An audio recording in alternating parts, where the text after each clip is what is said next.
Richard Handy, Distinguished Professor of Civil Engineering.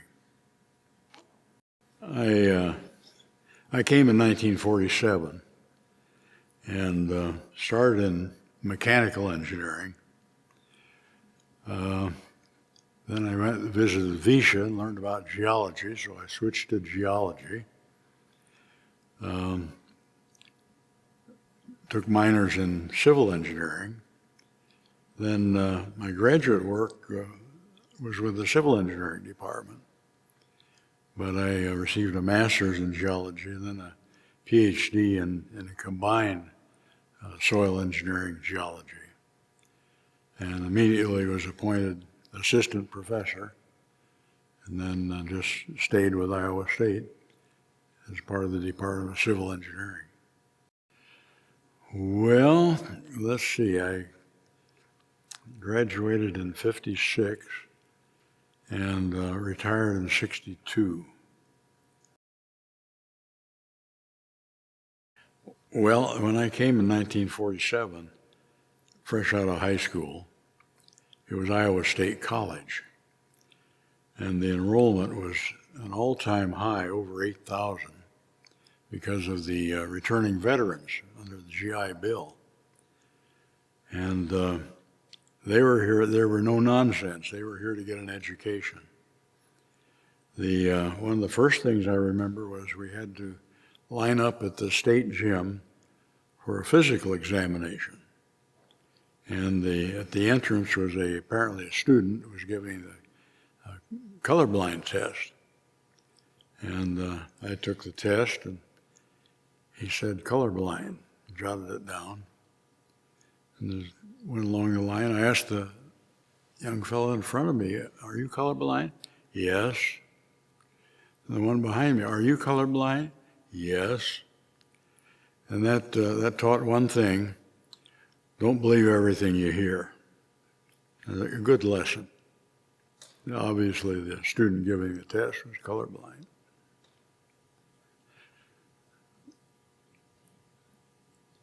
I had a calculus class under a lady named Miss Daniels, and she had been here quite a while. My father had had her for calculus, and he graduated in '24. And she was a no-nonsense teacher, very strict, addressed everyone as Mr. or Miss. And the class consisted of course, everyone worked problems as homework.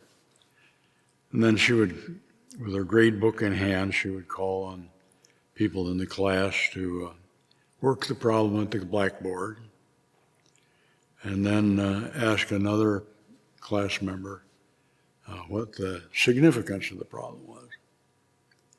And of course, everyone was in abject fear. And one day the student worked the problem correctly, and it was a problem which an airplane had a negative acceleration. And so she, as everybody hid behind the person in front of them, she said, "Mr. Handy, what is the meaning of a negative acceleration?" And I couldn't resist. I've always been infected with a sense of humor. And with my Missouri accent, I said, "Must be flying backwards, I guess." And the class just erupted. And she smiled. And it was the first time in history she was known to smile. Years later, I was looked up a fellow member of the class who was teaching at Kansas. And we were talking, and he said, "Do you remember that crazy guy in the calculus class?" I said, "Yes, I do." Well, of course, it was a much smaller department. Iowa State was always well known for its soils program, starting with Anson Marston. And I As a graduate assistant, I worked with, my major professor was Donald Davidson, and my major professor in geology was Chalmer Roy. When Don Davidson died, we had a large research program going, and I got the nod to take it over. So there I was with a bunch of graduate students who we had to have sponsored research. So I jumped right in and was able to keep the thing going and get sponsored research. I didn't always agree with my major professors, especially with Chalmer Roy, but he really did a lot for me.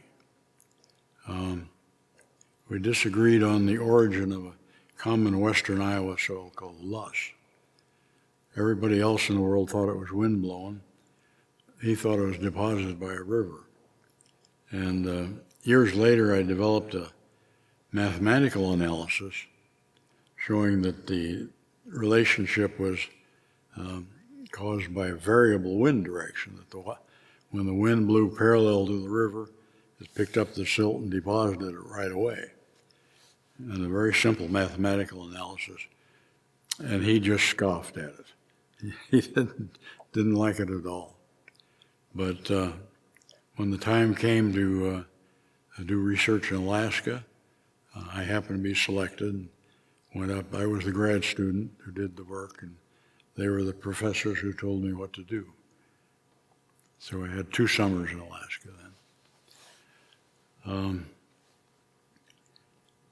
In 1970, there was an expedition through the Northwest Passage by an oil tanker named the Manhattan. And in 1969, it had gone through in the summer. Well, the object was to collect ice-breaking data, and there wasn't enough ice. So in 1970, a much more confidential expedition was organized. And the leader was Stan Haas, who was an Iowa State graduate in chemical engineering. And he wanted a group of students to go out on the ice and measure the thickness and measure the strength and so on and so forth. So 4 were selected from Iowa State and 2 from University of Minnesota. And then I had some friends in the dean's office who really pumped up the idea of a professor going along. So Dean Town was behind it, and I managed to go along as the professor. Well, on the expedition, the idea was to measure the force required to go through ice of various thicknesses. And the force required, if the ice was over a foot thick, the force was required was more than the energy supplied by the boat. It came to a stop. So I said, how about using Newton's second law? And with that law, you can tell the force from the ice by the rate at which the ship slowed down. Well, the Russians had tried it and it didn't work. So I said, well, do you mind if we tried it? So the students and I tried it, and it worked. And the reason it didn't work for the Russians was a small icebreaker rides up on the ice. Well, the Manhattan was over 1,000 feet long, and it didn't ride up on the ice. So the students then got all the data, and we wore out 5 stopwatches. And then we analyzed the data. They ended up running the onboard computer. And when the computer broke down, I'd taken along a 6-inch slide rule as a joke. And we reduced the data for a $300 million expedition using my 6-inch slide rule. And of course, it was all proprietary. We had to sign agreements not to release any information. But years later, I saw a book published in Iceland, And here was all the data crediting the outstanding scientists on the SS Manhattan. There were other scientists too, and they of course participated, but really the expedition was run by a professor and 6 students. They all have done well too.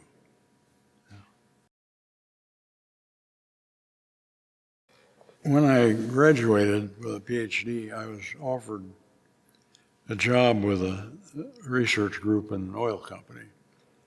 And it was a well-paying job. And I had been asked to stay at Iowa State. So I said, well, I'll stay if I can have an X-ray diffraction unit. And this is used to analyze clays. Well, the dean and the highway commission worked together and they managed to get an X-ray diffraction unit. So I stayed. And we then analyzed Iowa soils. We characterized the clays. The clays are unusual in that when they get wet, they expand, absorb water, lift pavements, crack the pavements. When they dry out, they shrink and crack. And this led to a considerable research in soil stabilization. Iowa State was a leader there.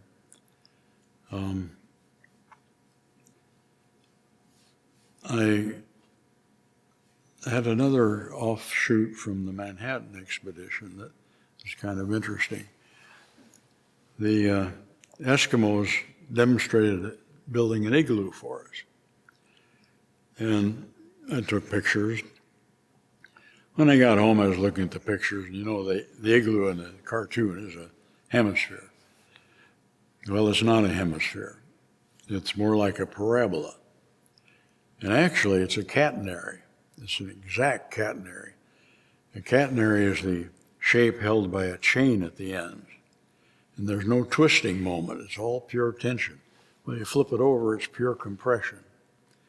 So as they lived in an igloo, the snow gradually gets warm and starts to creep. Well, the igloo then just gets shorter and shorter. And when it's too short, they build another one. But it doesn't cave in. Well, years later, I was working as a consultant, and there was a wall failure in Decorah, Iowa, that had 4 fatalities. And I went up there, and it was a stone wall. And according to classical theory that was taught ever since the 1700s, the pressure on a wall should be like the pressure in water. It increases with depth. And so a wall should fail by being kicked out at the bottom. Well, the stones didn't show that. It showed that they were tilted, that the pressure was higher than that. And I asked the contractor. The wall had not been engineered. The contractor built it like he'd been building them. And he took me to the others and said, well, see, they're still standing. Well, they had a bulge just below the middle. So the pressure was just below the middle. And I was familiar with a very famous figure in soil engineering named Terzaghi. And in his book, he'd said that he had measured this on the actual walls. And he said it was probably arching action. He said arching action was one of the most important unsolved problems. Well, why not solve it? And there are what were called major principal stresses. To make a long story short, the principal stress took the shape of a catenary, and it's like tension. Anyway, by assuming that shape, I could solve the problem. And it won a major award, and it got me a distinguished professorship. all because I'd taken a picture of an igloo.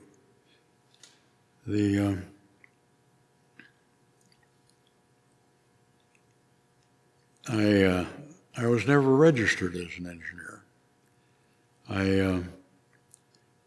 As I say, I inherited a bunch of graduate students. I didn't want to take time out to study sanitary engineering and structures. So, but as a consultant on some pretty big jobs, that never came up. I was never asked.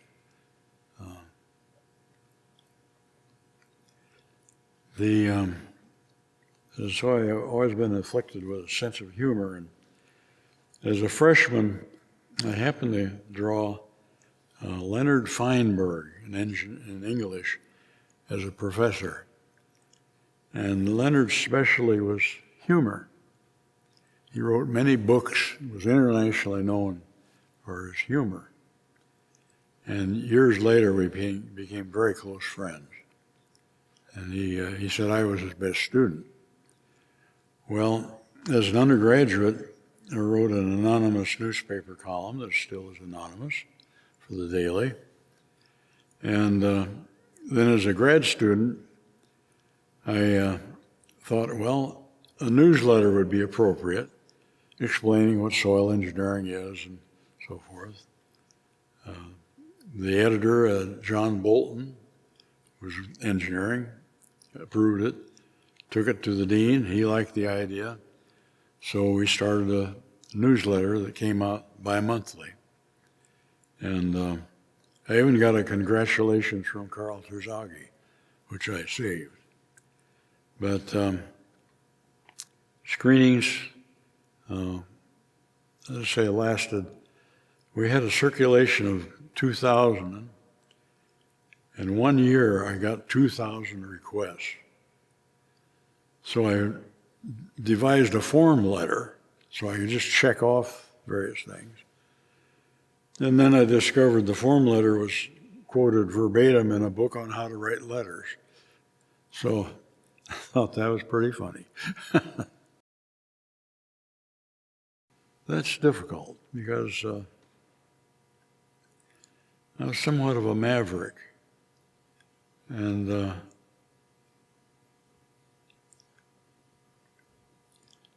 as an undergraduate, I think I was a sophomore, when the retired president of the university, named Hughes, asked me to come to his office. What did I do now, And he said, well, I should be getting better grades. My aim was always I didn't want to work hard enough to get an A. A B was okay, so my grade point was halfway between there. Well, I was more interested in a variety of topics, so instead of working hard for a grade, I took extra courses. I took 21 credits usually, and took courses across the campus. Whatever was interesting, I took a course in it. And so that was my best recommendation. It was my own. And I never did improve my grade point. Well, of course, my experience was with the soil section. And Dean Marston was a pioneer in this area.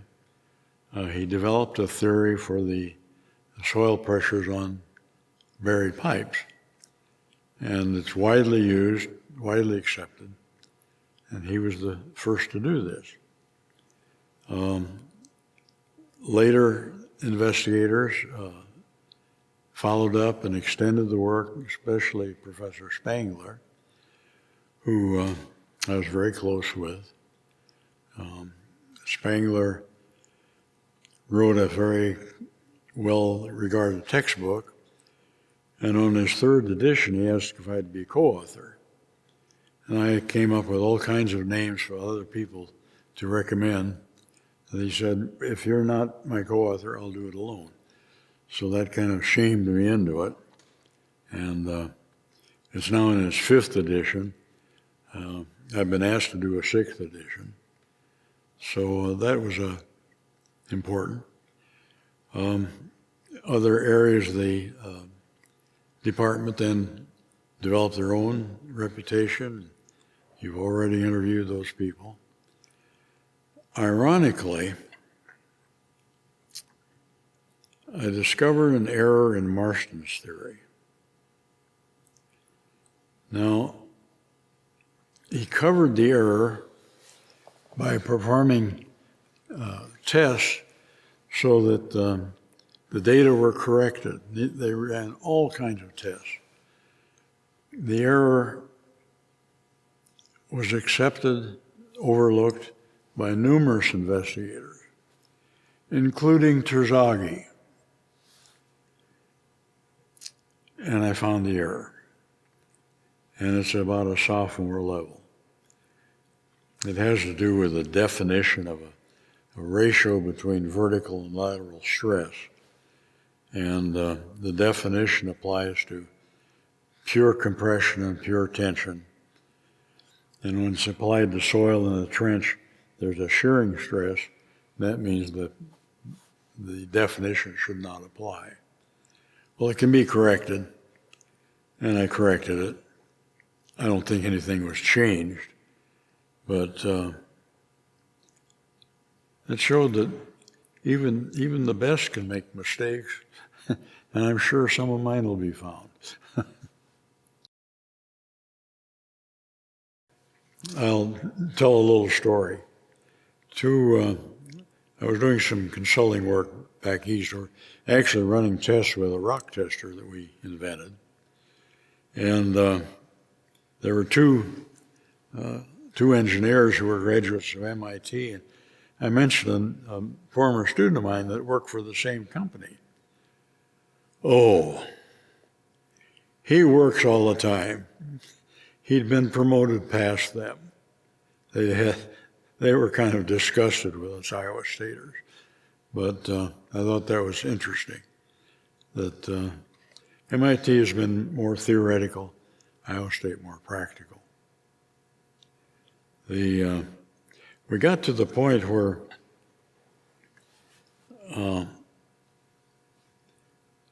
we were requested by a firm to do research. We had the X-ray diffraction unit. Usually made a visit to the NSF when we were in D.C., and a colleague, my Turgut Demirel, and I were there. And the man started asking questions. He said, we may have some funds available, and we're thinking of planning a building or putting on a scanning electron microscope in a university.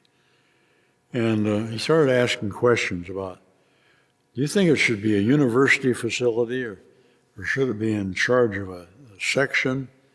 And we, of course, said, well, it could be better managed if it were a section and then open to the use of the university.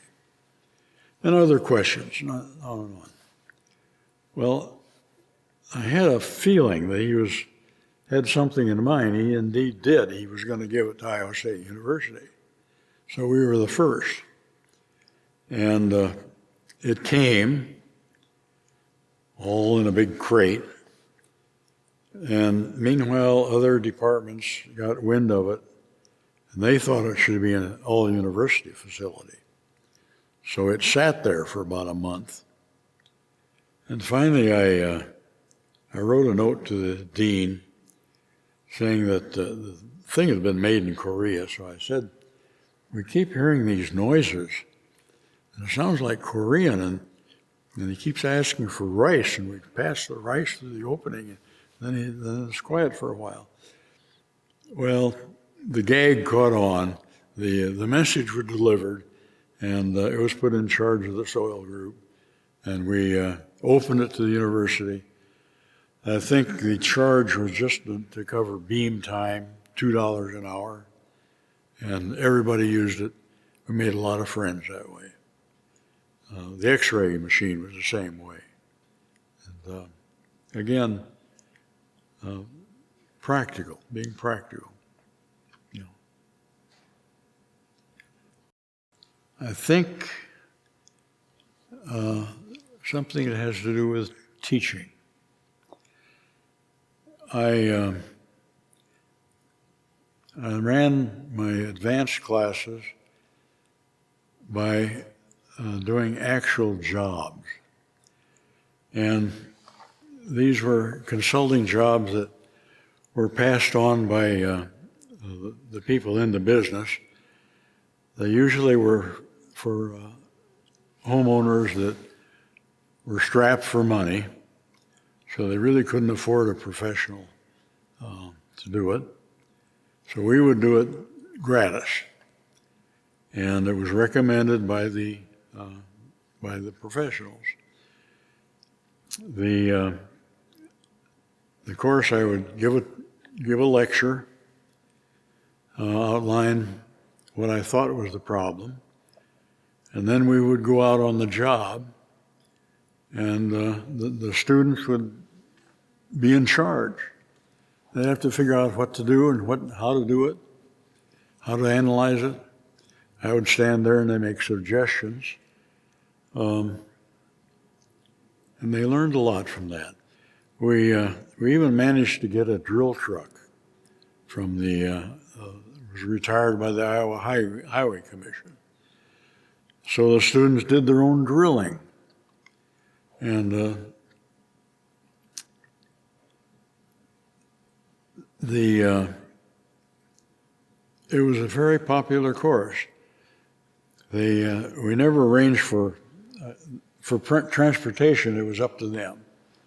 And I remember one job, there were 10 houses on a landslide, one landslide, affecting all 10 houses in Des Moines. And I think I had 6 or 8 students in the class. I arrived at the job. There were 14 students there. They were from geology, agronomy, grad students who I'd never met, but the word got around. And they chipped in and participated. We ran tests, made recommendations, and we used a process to stop landslides that I had invented. It consisted of boring holes and filling them with quicklime. The entire job was stabilized. 25 years later, I was asked to come out there and look at it because they were worried that it might have started up. It might have started to slide again. Well, the landslide, the directions were don't do anything, because if you put any more load on it, it's going to slide. Leave it.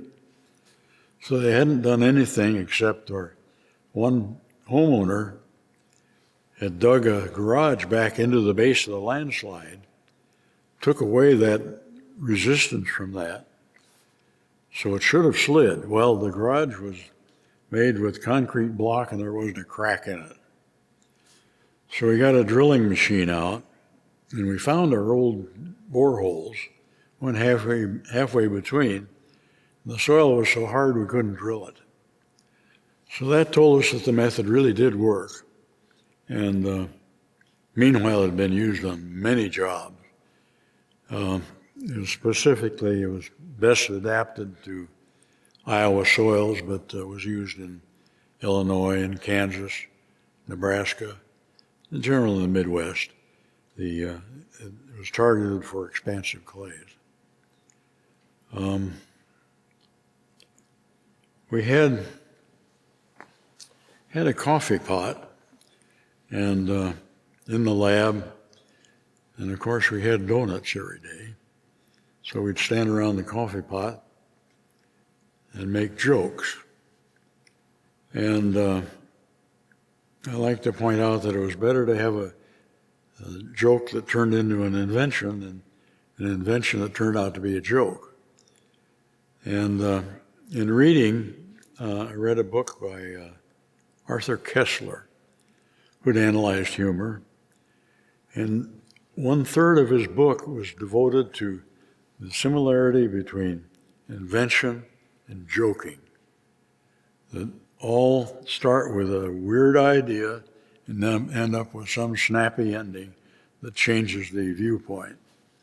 So I decided that having a sense of humor wasn't all bad after all. One of my students, Iowa State was accepted by the U.S. Army for graduate work, so the Army people had a choice of Iowa State or MIT, which is not bad company. And mostly they chose Iowa State because we had a better reputation for being practical. And one student came a month ahead of time because he'd heard about me and he wanted me for his major professor. So he came and said he would like to work on an invention. And his goal was to invent something that was important and maybe would make a lot of money. Well, that sounded pretty good to me. I'd invented several things, but and made some money, but not the goal was not that. But anyway, I reached behind me and handed him a piece of apparatus made with a couple of automotive brake cylinders. And it was a gadget that had been built, never tried. And the idea was the standard procedure was to take samples of soil or rock, take them into the lab, and test them. Well, my idea was, why go through the extra steps? Why not test in the hole? So this gadget was designed to lower into a hole, expand with the measured pressure, where it would engage the soil. It had groove plates, and then pull it and measure the pulling resistance. It's called the borehole shear tester. And he took that for his master's degree. He improved the use of it, had an idea that improved its use, made it more practical, and was a co-inventor then, co-patentee. He then finished his master's degree and did so well that he asked the Army for another year to do a PhD, and they approved it. So he developed another gadget that didn't catch on nearly as well, but he got his PhD, and he graduated and got both his MS and his PhD at the same graduation ceremony, which is kind of unique.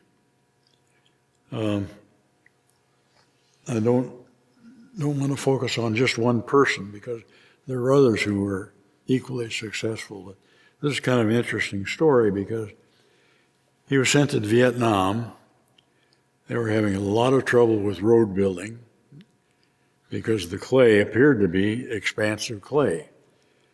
Well, in the tropical areas, the clay weathers past that. It's not expansive. But I said, well, send some clay samples. We'll x-ray them and see if they might react with lime, which we did. He sent them in beer cans, labeled them rock samples, so they didn't have to be, we were an approved lab, we could have taken them anyway. But I opened them up and whoof, into the autoclave to sterilize them, and they were expansive clay. So they would work with lime. So I wrote back immediately, yes, it looks like lime will work. Well, he managed to use lime to build a road over there and then build airfields. And decades later, about 10 years ago, the Vietnamese government asked him to come to Vietnam.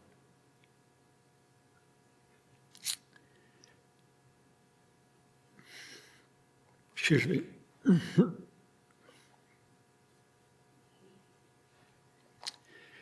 And tell how he built the American road.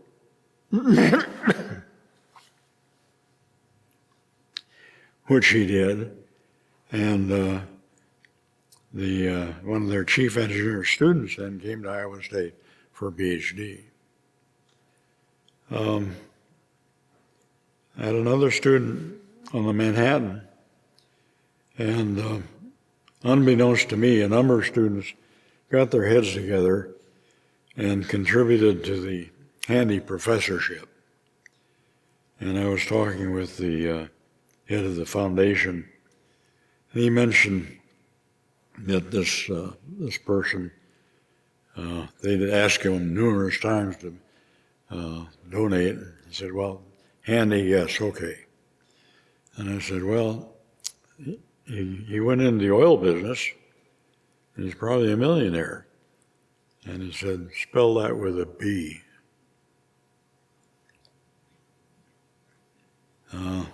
As I say, I'm really proud of my students. The method of teaching, I understand they decided the insurance was too high, so the drill trucks, we had two then, were sold, which I think is a mistake. I think it could have been insured by a day, day at a time. But there are a lot more students now. It's a different world.